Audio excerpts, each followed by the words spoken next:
मेरे प्यारे भाइयों एवं बहनों, आप सभी का हमारे अपने YouTube चैनल कथा एवं उपाय में हार्दिक स्वागत एवं अभिनंदन है। आप सभी से मेरा विनम्र अनुरोध है कि आप यदि हमारे चैनल पर पहली बार आए हैं तो हमारे चैनल को सब्सक्राइब करना ना भूलें और हमारे वीडियो यदि आपको पसंद आए तो उन्हें लाइक व शेयर अवश्य किया करिए और साथ ही साथ अपने सुझावों को भी कमेंट बॉक्स में ज़रूर लिखा करें। धन्यवाद। आज हम आपके लिए लाए हैं नवरात्रि के 7वें दिन माँ कालरात्रि की पूजा का क्या विधान है, पूजा विधि क्या है, महत्व और उनके उत्पत्ति की क्या कथा है। तो आइए श्रवण कीजिए। नवरात्रि के 7वें दिन माँ कालरात्रि की पूजा होती है। माता कालरात्रि को माँ पार्वती की रूप माना जाता है। धार्मिक पुराणों के मुताबिक माता ने राक्षस रक्त बीज को खत्म करने के लिए माँ कालरात्रि का रूप धारण किया था। चैत्र नवरात्रि का आज 7वां दिन है। इस दिन माँ दुर्गा के 7वें स्वरूप माँ कालरात्रि की पूजा की जाती है। माँ कालरात्रि को महायोगीश्वरी, महायोगिनी और शुभंकरी कहा जाता है। माँ कालरात्रि का शरीर काला है।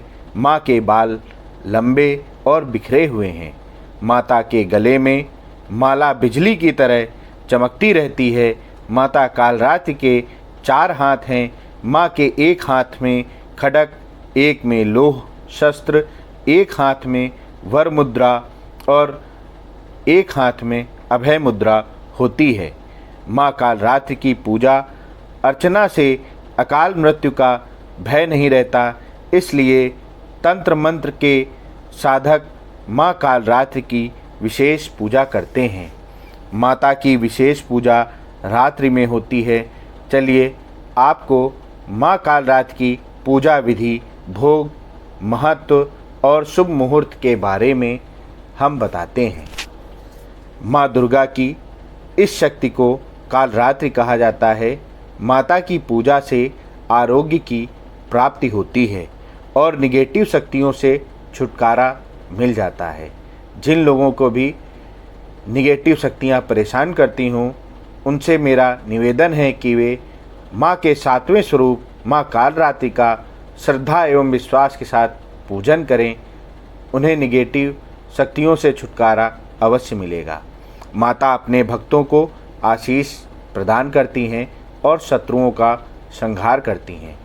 परिवार में सुख शांति आती है। चलिए आपको बताते हैं किस तरह से माता की पूजा करनी चाहिए। माता कालरात्रि की पूजा करने के लिए सुबह जल्दी जगना चाहिए। स्नान करके साफ स्वच्छ वस्त्र धारण करना चाहिए। मान्यता है कि माता को लाल रंग पसंद है, इसलिए माँ को लाल रंग का वस्त्र अर्पित करना चाहिए। माँ को स्नान कराने के बाद फूल चढ़ाना चाहिए। माँ को मिठाई, पंचमेवा और 5 प्रकार का फल अर्पित करना चाहिए। माता कालरात्रि को रोली कुमकुम लगाना चाहिए और भोग में माँ कालरात्रि को गुड़ और गुड़ से बनी चीज़ें बहुत पसंद हैं, इसलिए नवरात्र के 7वें दिन गुड़ से बनी चीज़ों का भोग अवश्य लगाएं और माता को प्रसन्न करें। इससे भक्तों की सभी मनोकामना पूर्ण होती है। माता कालरात्रि की पूजा से सभी कष्ट दूर होते हैं।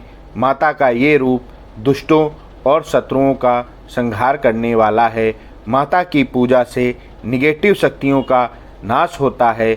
माता की पूजा सुबह में भी होती है, लेकिन रात्रि के समय माँ कालरात्रि की पूजा का विशेष महत्व माना जाता है। ऐसा माना जाता है कि माँ कालरात्रि की पूजा से साधक का मन सहस्त्रार चक्र में स्थित होता है। अब हम आपको बताते हैं माँ कालरात्रि की उत्पत्ति कैसे हुई। तीनों लोकों में जब राक्षस शुंभ निशुंभ और रक्त बीज ने हाहाकार मचा रखा था। सभी देवता चिंतित थे। सभी देवी देवता मिलकर भगवान शंकर के पास गए और रक्षा की प्रार्थना की।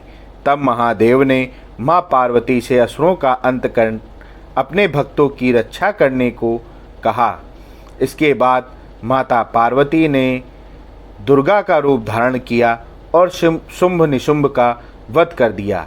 माता के सामने असली चुनौती राक्षस रक्त बीज ने पेश की। जैसे ही माँ दुर्गा रक्त बीज को मारती और उसका खून धरती पर गिरते ही उससे लाखों रक्त बीज पैदा हो जाते। इससे माता क्रोधित हो गईं और उनका वर्ण श्यामल हो गया। इसी स्वरूप में माँ कालरात्रि का प्राकट्य हुआ। माँ कालरात्रि ने रक्त बीज का वध करती और उसके शरीर से निकलने वाले एक एक बूंद रक्त को धरती पर गिरने से पहले ही पी जाती। इस तरह से माता ने सभी राक्षसों का वध किया और धरती की रक्षा करी। तो यह थी माता के सातवीं शक्ति कालरात्रि माता की कथा। उनकी पूजा कैसे की जाती है, उनकी उत्पत्ति कैसे हुई, उनको भोग में क्या पसंद है, यह सब मैंने इस वीडियो को पूरा आप ज़रूर देखें। इसमें सभी जानकारी आपको स्पष्ट रूप से प्राप्त हो जाएगी। जय माता की, जय श्री राम।